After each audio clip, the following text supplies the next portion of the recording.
día, un gusto de saludarlos. Las contribuciones son un impuesto patrimonial sobre los bienes raíces que corresponde a un porcentaje del avalúo de la propiedad y se aplica tanto a propiedades agrícolas como a los no agrícolas. El Servicio de Impuestos Internos es la entidad encargada de calcular este impuesto y la Tesorería General de la República de recaudarlo en 4 cuotas trimestrales. Las denominadas contribuciones son en realidad un impuesto territorial que tiene su origen allá por el 1927, complementada por una serie de normas posteriores. Vamos a conversar con Matías Pascuali, abogado, director del Centro de Derecho Regulatorio y Empresa de la Universidad del Desarrollo. ¿Cómo estás tú? Muy buen día, un gusto saludarte. Hola Miriam, muchas gracias por la invitación. Feliz de estar acá. Oye, feliz de conversar del tema de las contribuciones que está dando que hablar por estos días. Bueno, en realidad hace rato, ¿no es cierto? Sí, Se dice que son injustas, que no debiera ser, pero nadie quiere en realidad ponerle el cascabel al gato. Cuéntame una cosa, ¿qué dio origen en 1927 al pago de contribuciones? Tú sabes, porque es una ley, pero por algo surgió. sí, Hubo, a lo mejor necesitaban recaudar por alguna emergencia, por algo.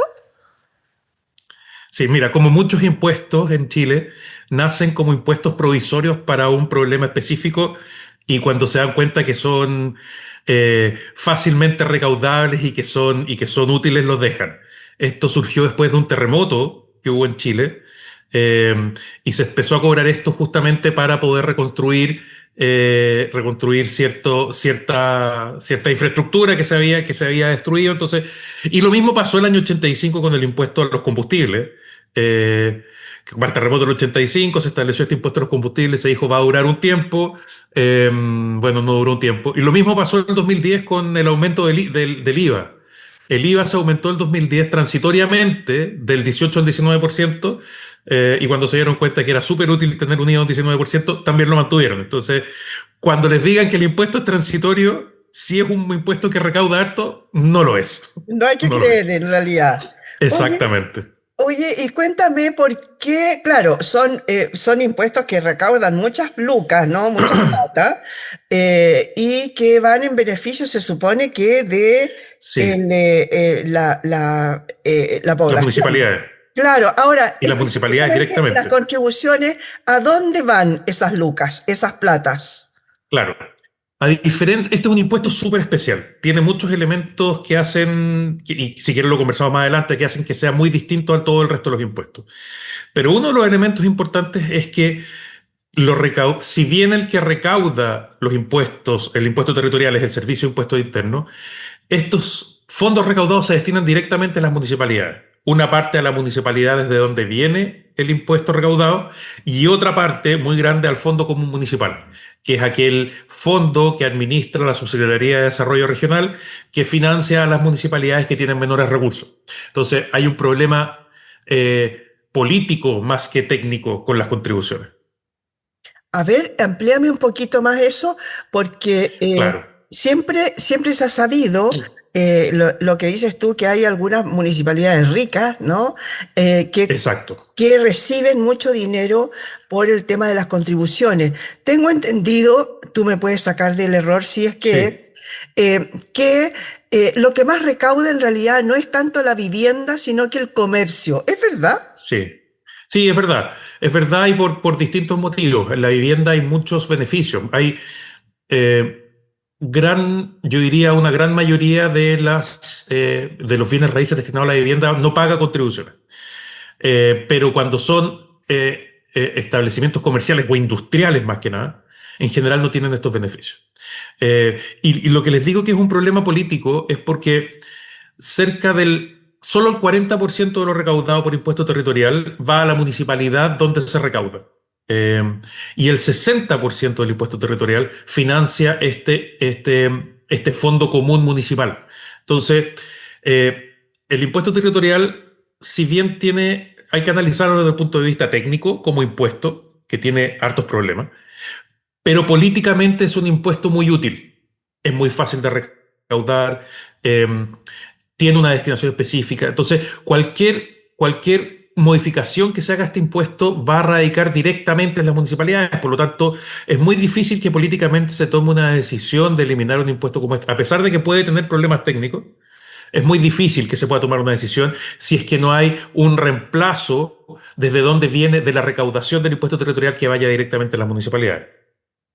Oye, ¿por qué el tema de las contribuciones tienen algún tipo de beneficio en algunos lados, en algunos lugares, a algunas personas?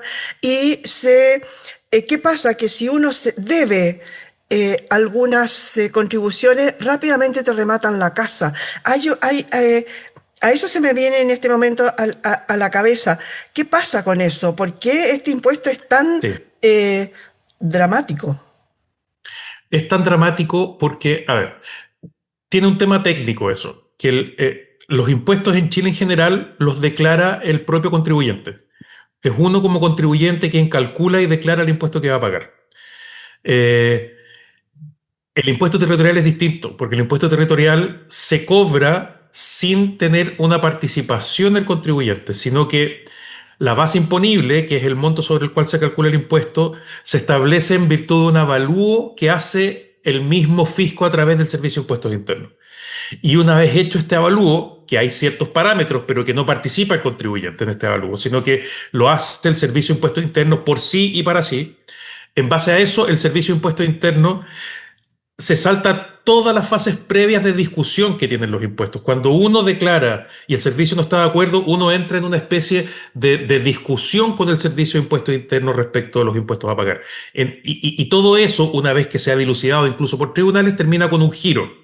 En el impuesto territorial pasamos desde que el Servicio de Impuestos Internos determina el monto a que a mí me giran todos los meses y por lo tanto yo solo tengo que pagar. Entonces, como toda esta etapa previa no existe de discusión, es muy rápido el procedimiento para cobrar. Entonces, por lo tanto, a mí me giran, no pago y me demandan rápidamente.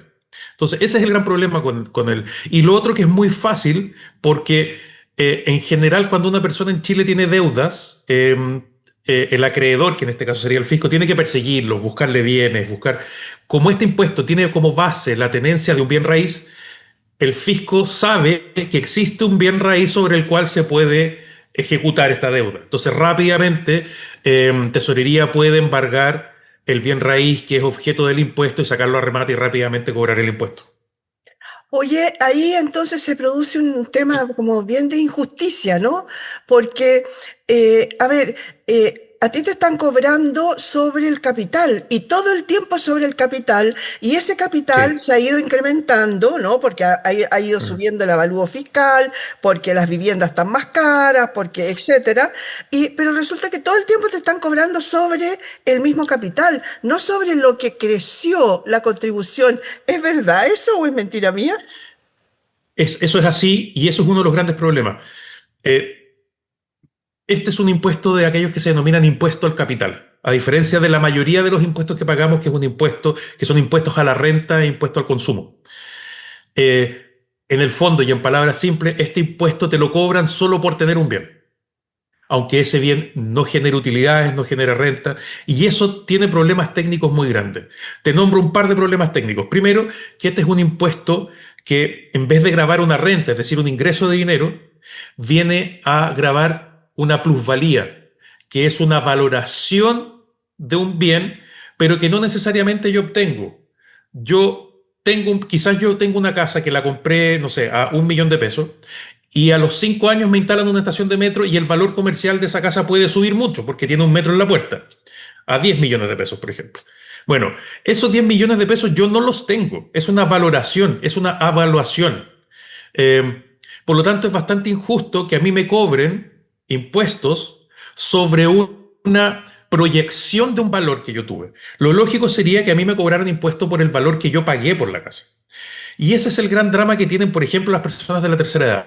Personas que cuando eran personas que trabajaban, podían tener sus rentas, se compraban su bien raíz, mucha gente decía, yo necesito todos mis ahorros, destinarlos a comprarme una vivienda para yo vivir cuando jubile.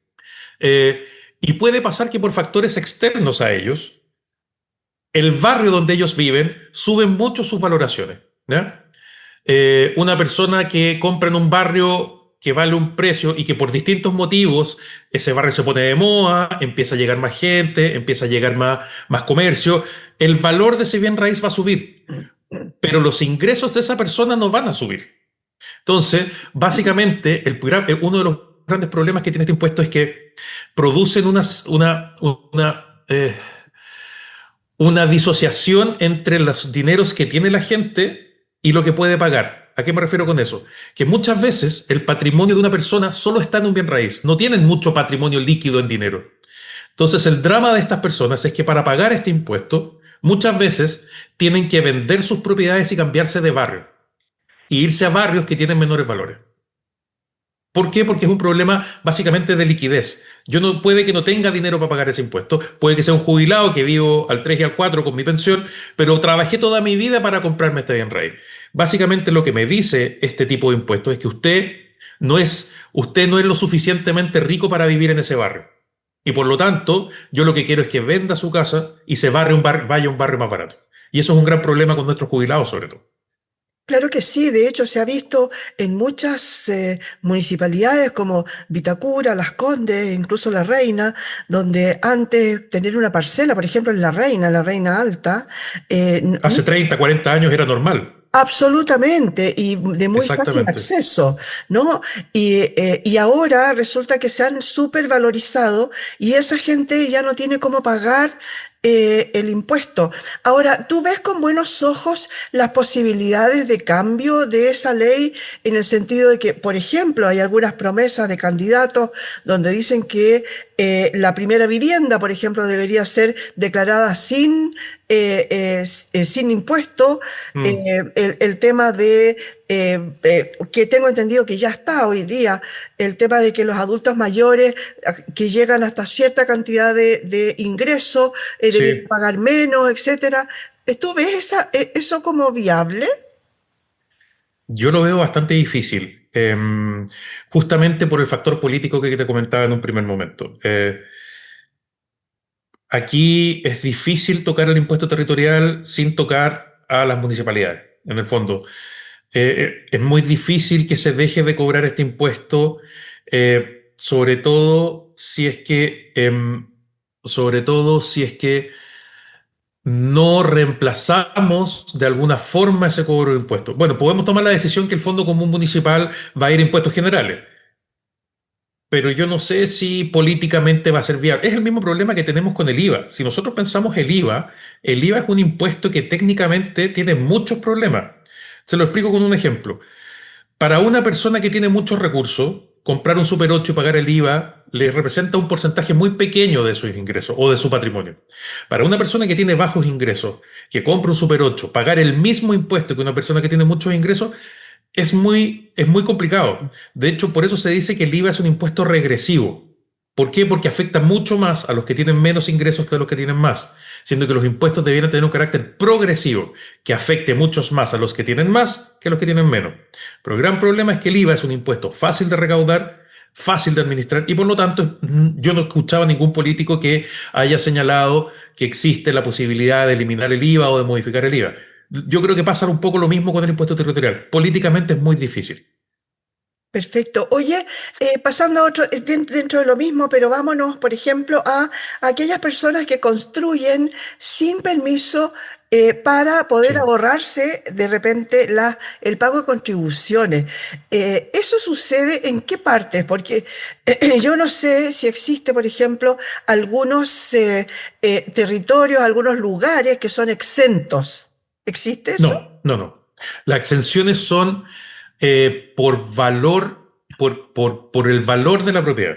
Eh, el impuesto territorial se paga sobre un cierto avalúo. Entonces, si yo tengo un avalúo exento y yo construyo, y a mí básicamente me descubren que ahora los mecanismos que tiene el Servicio de Impuesto Interno son tecnológicamente muy avanzados, con fotos satelitales, con drones, con un montón de temas, y a mí me aumentan el avalúo fiscal y paso el límite del exento, empiezo a pagar.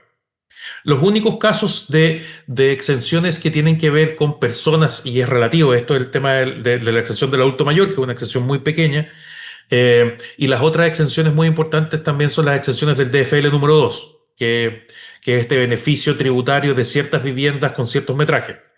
Pero las exenciones en general son por valor de la propiedad. Hay algunas exenciones reales, por ejemplo, los establecimientos educacionales, ciertos establecimientos de salud. Pero respecto de vivienda, tiene que ver absolutamente con el valor, el avalúo fiscal de la vivienda.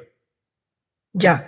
Oye, yo te iba a preguntar precisamente por el tema del DFL2, porque Sí, ellos tienen algunos beneficios tributarios, tengo entendido, ¿no? sí, sí, Pero sí, son sí, aquellas, según metraje, como dices tú, pero son aquellas que cuando se construyeron se acogieron a esa ley o cualquier sí.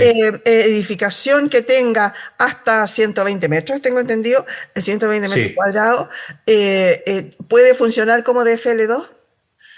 Cualquiera, siempre y cuando se solicite la declaración de FLO y tiene que estar en la escritura de compra, la adscripción al beneficio.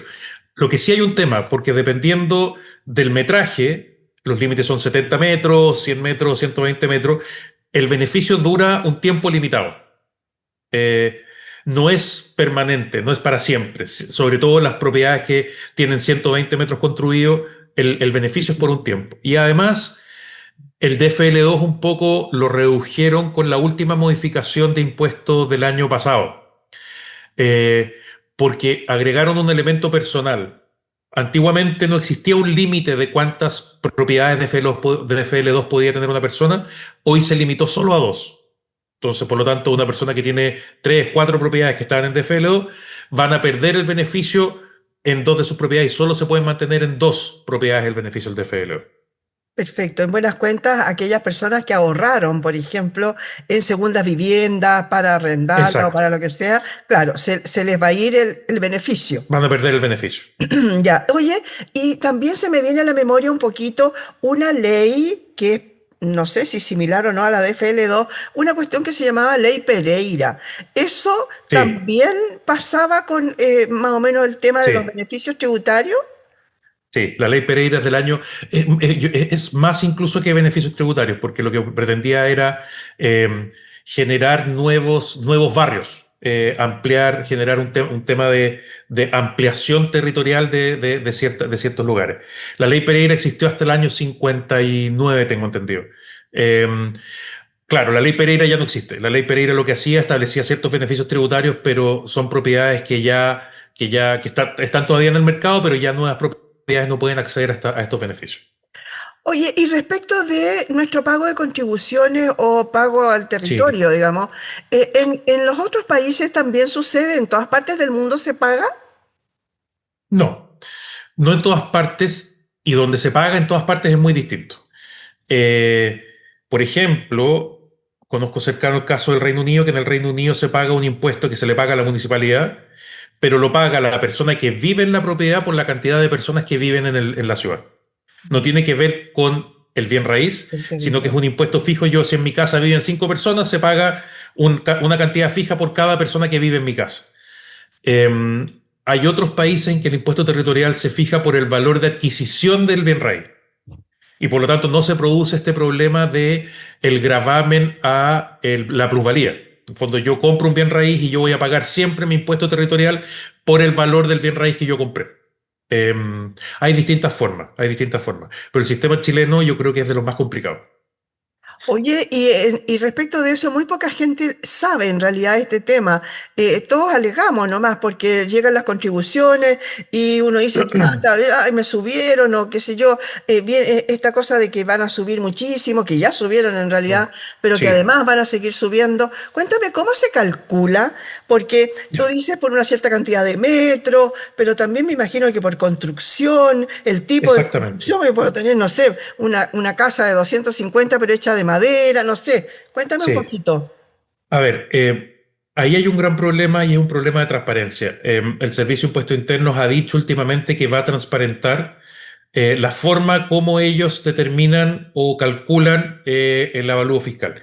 Pero el avalúo fiscal es un avalúo tal como hacen los tasadores bancarios cuando hay un crédito hipotecario, que en el fondo toman varios elementos. Toman primero el valor del metro cuadrado del terreno, el valor comercial de la tierra misma, y también tiene que ver los materiales de construcción, la antigüedad de la construcción. eh, Ellos usan mucho también el tema de el valor de las viviendas cercanas. Hay ciertas, hay ciertas posibilidades tributarias de pedir avalúos para otro tipo de impuestos, por ejemplo, para los impuestos que se pagan por el mayor valor de la venta de bienes raíces. Hay un montón de impuestos que tienen que ver con los bienes raíces. Y uno puede pedir que se evalúen esos impuestos. Bueno, esas evaluaciones muchas veces el Servicio de Impuestos Internos las ocupan para aumentar las evaluaciones de los terrenos que están cercanos.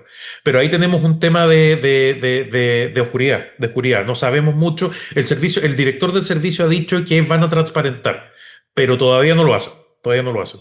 Y el gran problema es, como te comentaba hace poco, que el servicio tiene ciertos mecanismos técnicos que ha empezado a usar, por ejemplo, la fotografía mediante drones de propiedades, lo que tiene un problema constitucional de derecho a la privacidad. Yo no les, yo no- yo- Una persona no autoriza el servicio para que le saque fotos a su casa y después valorice. Había una discusión bien grande respecto de ese tema también. Ya, perfecto. Oye, hoy día ya tengo entendido que el tema de las contribuciones, tengo entendido que Hacienda se abrió a bajar al 5%. Coméntanos un poquito eso como para ir terminando. Sí, se abrió, sí, se abrió a discutir. Eh, pero el impuesto territorial tiene muchos elementos que influyen. Entonces, yo no creo que ningún gobierno, sobre todo un gobierno progresista como el que tenemos nosotros, se abra a disminuir la recaudación. Por lo tanto, yo no veo con optimismo esta intención de revisar el impuesto territorial, justamente porque, de hecho, estamos viendo que la actitud del servicio está en los últimos meses muy dura en cuanto a la recaudación, estrujando a los contribuyentes hasta la última gota. ¿Por qué? Porque el Estado necesita recaudar. Estamos en un momento que estamos en un déficit de recaudación. Por lo tanto, yo lo veo bastante complicado. Tendríamos que ver en qué se traduce ese anuncio, en qué se traduce ese anuncio y si es realmente un anuncio que va a generar una, una posibilidad de disminuir esta carga tan fuerte que hay sobre todo para ciertos contribuyentes. Muchas gracias, Matías, por haber estado hoy día con nosotros. Muchas gracias, Miriam, por invitarme y siempre dispuesto a conversar contigo. Muchas gracias le damos a Matías Pascual y abogado, director del Centro de Derecho Regulatorio y Empresa de la Universidad del Desarrollo. Nos conversó bastante sobre el tema de las contribuciones. Algo aprendimos, pero parece que no va a tener un buen puerto esto de irnos rebajando o por lo menos, no sé si quitarlo, pero por lo menos rebajarlo, ¿no? Ahí, como decía él, hay muchos intereses políticos detrás. Muchas gracias por haber estado hoy día en este punto de encuentro.